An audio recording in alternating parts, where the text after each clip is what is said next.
po jako akawuwo. Tulaba wakyaliwo obuzibu mu nsonga y'okunoonyereza. Mu lukungaana lwa bannamawulire ku mbuga y'ekibiina kya National Unity Platform e Kamwokya, bannakibiina kino gye basinzidde okwambalira gavumenti ku mbeera y'ebikolwa eby'obutujju ebyeyongedde kuno, kye bagamba nti okunoonyereza okwa ddala kwetaagisa okwewala okuvunaana abantu abatalina misango. Mwami Museveni mwamulabye ng'ayogera eri eggwanga wiiki ewedde, ne mu bye yayogera yalinga agamba nti zino zibbomu ezize zikanyugibwa zina akakwate ku nsonga y'amadiini, zina akakwate ku nsonga y'abya politics n'ebirala. Bw'atyo bwe yalinga akivuga.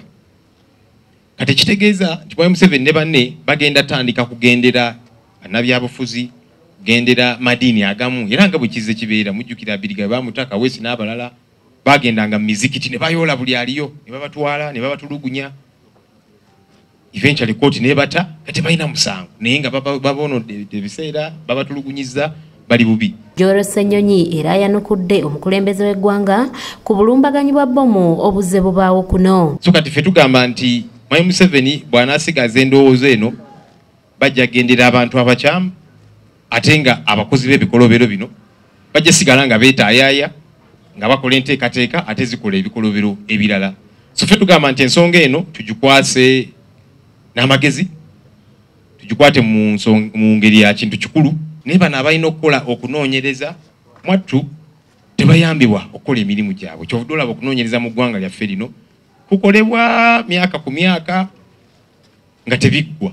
Ku ky'okugema mu ggwanga ekirwadde ki COVID-19 ono agamba nti bannayuganda bandyetaaze okugemebwa ekirwadde kino nga wabula n'obwetaavu bw'eddagala mu ggwanga nabwo bukyaliwo. Ffe nga NUP tuze tukyogera nti awo we wali ekinyusi, era tugamba amawanga amalala go gaggula dda, abantu bagenda mu bisaawe ne bajjulayo. Lwaki babagema? Nga ffe tugamba nti naye lwaki naffe wano tekikolebwawo? Tugamba essira libeere ku kugema bannayuganda, naye si bwe kize kibeera. Era tutandise okuwulira ebitongole ebimu nga bigamba nti kaakati bw'oba togemeddwa tojja kuyingirawo wano. Mpulira Parliament naye bibuukidde, olaba RDC bawulira n'agamba nti kaakati nze mu disitulikiti yange atalina kaadi eraga nti yagemebwa tojja wano ku ofiisi zaffe kufuna buweereza. Ne beerabira abantu bano nti bannayuganda bangi tebannagemebwa si kubanga tebayagala, naye kubanga eddagala eribagema teririiwo. We twogerera kaakano bannayuganda abaakagemebwa bali wansi w'obukadde 3. Lwaki kiri bwe kityo? Tekiri bwe kityo nti bannayuganda tebaagala kugemebwa, nedda, bangi baagala babageme naye eddagala teririiwo. Ku kyekiragiro ky'omukubiriza wa Paalamenti okugaana ababaka abatannagemwa kirwadde ki COVID-19 okuyingira mu Paalamenti, bannakibiina kya NUP bakivumiridde era ne balaga enteekateeka zaabwe ze balina. So kaakati abakulembeze nga tebannakyamuukirira kuga nti tujja bakkiriza mu ofiisi zino naki, sooka oleete eddagala erimala bannayuganda bagemebwe.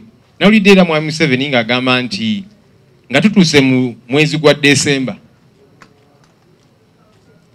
gwe tuzaako kuba kakati Novemba etandise, n'agamba nti tujja kubanga tufunye eddagala vaccines obukadde 21, era n'agamba nti mu Disemba bannayuganda abasoba mu bukadde 12 bajja kuba bagemeddwa.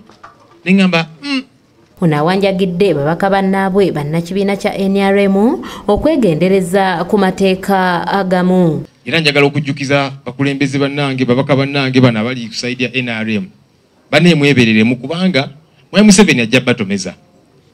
Ayagala abakozese mujjewo akakalo ka kooti, naye ye Mwami Museveni ssemateeka yaffe emuwa immunity yetasobola kukwatibwa ng'akyali mu ntebe eyo gy'atuddemu.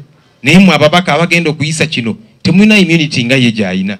Enkya nawe bayinza okukwata nosanga weetaaga akakalo ka kooti tukyasobola kafuna kubanga weetaba mu abo abaakajjawo. So tubagamba babeere babuufu, onagezaako bakozesa ye munnange tekimukwatako. Kanyike Kevinizi yakusakidde eggulire lino ku lwa ABS television. Gibujjeeyo nga takyali mu ntebe eyo ayinza okwesanga nga yeetaaga akalu ka kooti ng'awoza emisango egimu.